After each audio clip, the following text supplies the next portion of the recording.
Welcome back to 50 Studies Every Neonatologist Should Know. I'm Dr. Adnan Hadid. Today we're looking at study number 19, Lucas and colleagues' randomized trial of early diet in preterm babies and later IQ, published in the British Medical Journal in 1998. This is one of the most influential nutrition trials in neonatology, and it's influential for reasons you might not expect. The headline result was actually null, but the way it was interpreted and the way it changed practice makes it a fascinating case study in how evidence gets used. Let's dig in. Here's how the investigators themselves framed their mission.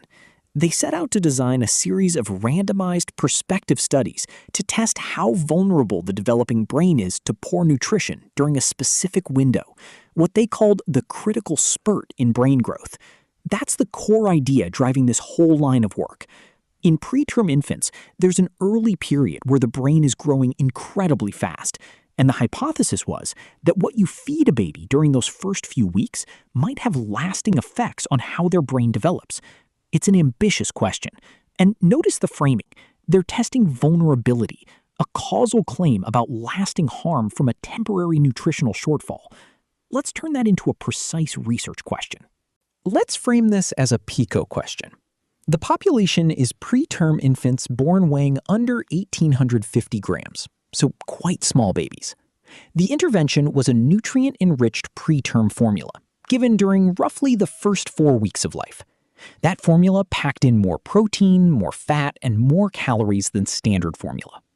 The comparison was ordinary standard term formula over that same window. And the outcome that mattered most, the primary outcome, was intelligence quotient, measured in mid-childhood, at 7.5 to 8 years of age, using the Wechsler scale. So the whole question boils down to this. Does what you feed a preterm baby in those first few weeks change how smart they turn out years later? With the question set, let's look at why anyone thought it was worth asking. Why did this study matter? Start with the biology. Preterm babies are born in the middle of a period of explosive brain growth, a growth spurt that would normally happen inside the womb, but now has to happen in the NICU. During that window, the brain's demand for nutrients is enormous, and the worry was that standard feeding simply wasn't keeping up. Now, there was already observational data hinting that better-fed babies did better, but observational data can't prove cause. Babies who get fed differently also differ in 100 other ways.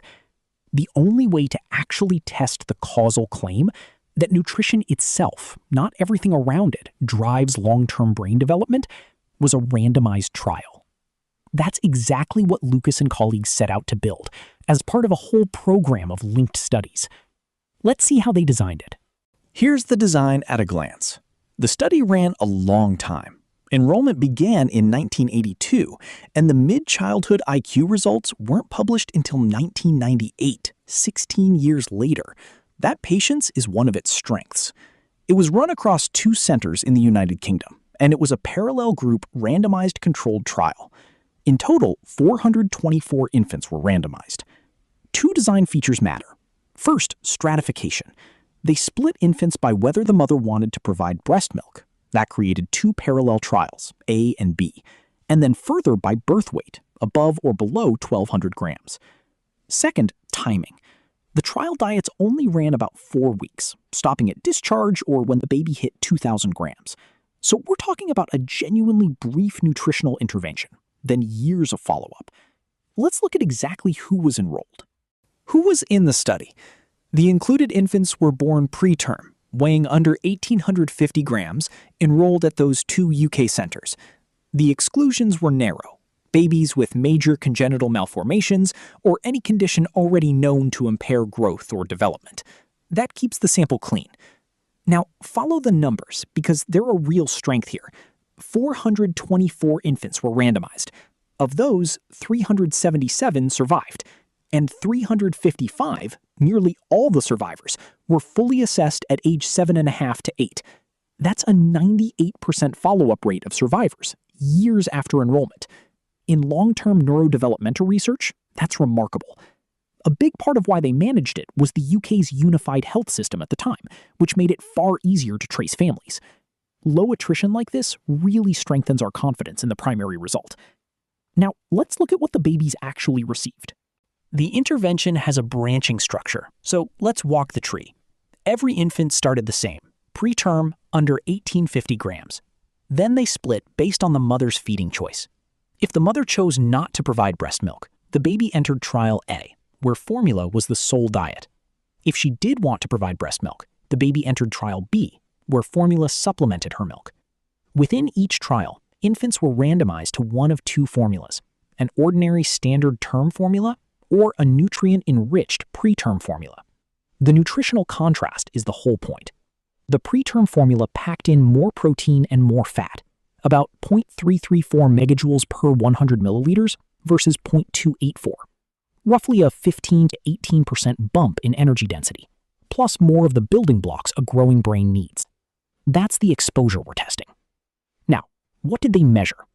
Now the outcomes. The primary outcome, the one the trial was really built to answer, was overall IQ, measured at age 7.5 to 8 using the Wechsler Intelligence Scale for Children, Revised Edition, or WISC-R. That's a well-validated, standardized measure, which is exactly what you want for a primary endpoint. Then there were the secondary outcomes. These included the separate component subscales of IQ, things like verbal IQ broken out on its own. They also looked at severe developmental impairment, which they defined as either cerebral palsy or a verbal IQ below 85. And critically, keep this in mind because it becomes the whole story, they ran multiple subgroup analyses, slicing the data by things like the infant's sex and how much of the trial diet they actually took in. Hold that thought. Let's see what the results showed. Here's the punchline, and it surprised a lot of people. For the primary outcome, overall IQ, there was no meaningful difference between the enriched preterm formula and the standard formula. Look at the numbers. In Trial A, where formula was the sole diet, the enriched group scored 2.2 IQ points higher, but the 95% confidence interval ran from -2.7 to +7.0. It crosses zero. In Trial B, the supplement arm, the advantage was just 1.0 point. Confidence interval -3.0 to 5.0. Again, crosses zero. So both point estimates lean slightly positive, but neither is statistically significant. Verbal IQ was similar too. Now, the subgroup analyses did throw up something, an apparent benefit in boys who took in the most trial diet, mostly in verbal IQ. That signal got a lot of attention, but as we'll see, it's fragile. Let's visualize the main comparison. Let's put the main comparison in front of you. These two bars show the IQ point difference, enriched formula minus standard formula, in each trial. Trial A, the sole diet arm, shows a 2.2 point edge.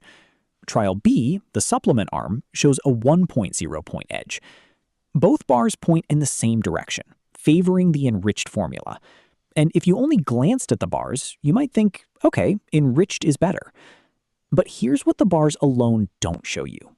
Both of these estimates have confidence intervals that cross zero. That means the data are perfectly compatible with there being no true difference at all. A 2-point shift on an IQ scale is well within normal measurement noise. So the honest read is a null result with a hint of a positive lean. Nothing you'd stake practice on. Which brings us to the part of this study that really deserves your attention, the risk of bias. This is the slide that makes Study 19 worth teaching. The primary result was null, but that's not how the trial got remembered. The positive narrative came almost entirely from subgroup analyses. Walk through the problems. First, the conclusions leaned on subgroups, boys and infants with the highest diet intake, rather than the primary outcome that was actually null. Second, the trial ran many secondary comparisons, and every extra comparison raises the odds you'll find something that looks significant purely by chance. Third, subgroups are smaller samples, so they're more vulnerable to random imbalance and unstable estimates. Fourth, and this is the kicker, later methodological work showed that subgroup claims like these frequently don't reproduce. Finally, to their credit, the authors clearly declared that formula manufacturers funded the work. That transparency is exactly right, but the takeaway is clear. Be very skeptical of subgroup findings dressed up as main results. Now, let's see what happened next. So what came after? The timeline is telling. Back in 1990, the same cohort's 18-month outcomes were published, and those early results also suggested benefit, again leaning on subgroup analysis. That set the stage. After the 1998 IQ paper, something striking happened. Despite the null primary result, enriched formula rapidly became standard of care in NICUs. The reported findings, the optimistic subgroup story, drove real, lasting practice change. Then the picture got more sober. A separate randomized trial published in 2021 looked at enriched versus standard formula and found no cognition benefit at 10-year follow-up. And the most recent Cochrane reviews, around 2019, concluded that enriched formula is now so entrenched that running new trials to test it would be very difficult. In other words, a null trial changed practice permanently, and now the practice is too established to easily re-examine. Let's pull out the bottom line. Let's bring it home with the clinical bottom line. 4 takeaways. 1. The primary result was null. Early enriched formula did not significantly raise overall childhood IQ. That's the honest, top-line finding. 2. The legacy of this trial came from subgroups, the apparent benefit in boys and high-intake infants.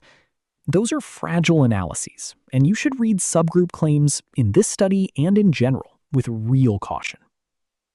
3. Practice changed anyway. Enriched formula became standard of care despite that null primary outcome, a genuine lesson in how evidence gets adopted. And 4, the most generous and probably most important point, the real gift of this trial wasn't its answer, it was its method. It pioneered the idea of testing early nutrition against long-term neurodevelopmental outcomes, and it opened the door for the better-powered studies that followed. Let's give the trialist's perspective the last word. For the trialist's voice, I want to share the editor's note from Roger Soule because it captures the whole tension of this study better than I could. He wrote that while these findings should be viewed with a degree of uncertainty, for many, they told us what we wanted to hear. Sit with that for a second. That's a remarkably candid acknowledgement of confirmation bias in how we adopt evidence. The field wanted early nutrition to matter for the developing brain. It's an appealing, actionable idea. And so a hopeful subgroup story spread much faster and stuck much harder than the sober null primary result. The enduring lesson is that few trials have shaped neonatal practice more than this one, and few better illustrate why we have to read evidence critically, separating what a study actually showed from what we hoped it would show. Let's close with the references. And here are the key references, anchored by the primary paper: Lucas, Morley, and Cole in the BMJ, 1998. I'll especially point you to reference 4, the JAMA Internal Medicine paper by Wallach and colleagues on the reliability of subgroup claims in randomized trials. It's the methodological backbone for the caution we discussed. And reference 5, the 2021 10-year follow-up, is the modern echo that found no cognition benefit. That's study 19, a null trial that changed the world, and a lasting reminder to read the primary outcome first and the subgroups very, very carefully. Thanks for watching, and I'll see you in the next one.